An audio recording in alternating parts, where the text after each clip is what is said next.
Welcome to the latest edition of our Seafood News Roundup show, brought to you by Berry's Seafood Import Workshop. I'm your host and SeafoodNews.com editor, Michael Ramsing, reporting from snowy Toms River, New Jersey. Our office is pretty empty today because of the weather, but our show must go on, and for good reason, since today's program will recap some very important seafood import data. But before we dive into that data, let's review some of the seafood industry's top headlines from around the industry. We start in Alaska, where major salmon company Ocean Beauty Seafoods said it will not process canned salmon at its processing center in St. Petersburg, Alaska this summer. The company's CEO, Tom Sunderland, said high frozen salmon prices make that market a far more lucrative option compared to the canned sector. An Berry analysis in late January discussed record high frozen salmon prices for imported Chilean product.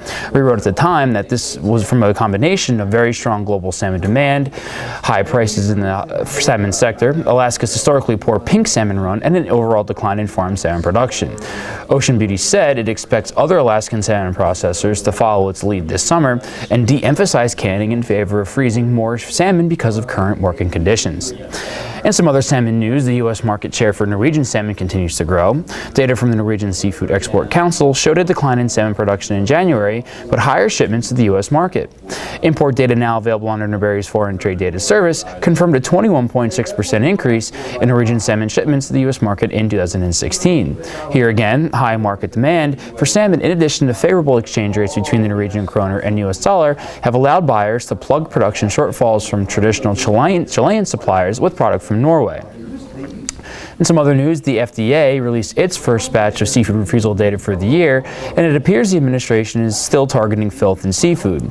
Total refusals in January actually fell about 30% compared to last year, but filth still made up 40% of the rejections for the month. A decline in snapper rejections is mostly why January refusals were down overall, and specifically for filth. But shrimp rejections were the second most refused item in January, with 17 items refused. That number is actually more than double last January's number. In this case, the top reason for shrimp rejections was salmonella. Anchovies and squid shipments were newcomers to the top 5 versus last January, while mahi, which is last year's most rejected seafood item of the year, was the 5th most refused line item in January, all because of filth. Finally, we are sad to report that Ken Kuntz passed away on February 3rd after battling a 3-month illness. Ken was a longtime associate editor for SeafoodNews.com, and before that was a well-known advocate for the entire seafood industry. Ken helped found the Boston Seafood Show when he was the executive director of the New England Fisheries Development Association. He was a very generous person with a sharp mind and a great sense of humor. On a personal note, Ken had a wealth of knowledge about the seafood industry and was a great resource for me when I first started reporting this industry. He will be missed. Remember, you can read these stories and get more premium seafood market information with a subscription to Berry's Comtel.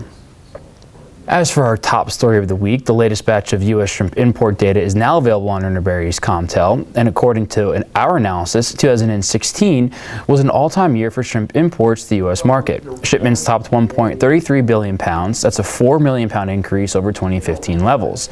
The importance of Indian shrimp imports to the U.S. market cannot be overemphasized here. Imports from the U.S.'s top supplier were up 40 million pounds for the year, a 13.5% increase. India's monthly shipments were exceptionally strong in the second half of the year, which corresponds with the country's seasonal harvesting schedule. Thai shrimp imports were also noteworthy, with its shipments up 10% for the year, which is enough to make it the third best shrimp supplier behind India and Indonesia. Meanwhile, Mexico and Ecuador each posted an annual decline in their imports to the U.S. For Mexico, imports struggled because of production declines and higher domestic shrimp consumption in Mexico. Ecuadorian shipments continued their decline because of ongoing competition from the Chinese market. And that's today's show, which was brought to you today by Berry's Seafood Import Workshop series. We're relaunching this popular compliance series here at Berry's headquarters in Toms River on February 28th. This workshop will provide a full day training from a panel of hand-picked industry experts. For more information on how to sign up, head over to shop.ernieberry.com or call us at 732-240-5330. As always, tell us how we're doing on Twitter by tweeting at us at SeafoodComNews and at UBSeafood. And you can like Berry and Seafood News on Facebook to learn more about what we're up to. For Berry and Seafood News, I'm Michael Ramsing. Thanks for tuning in. We'll see you back here next week.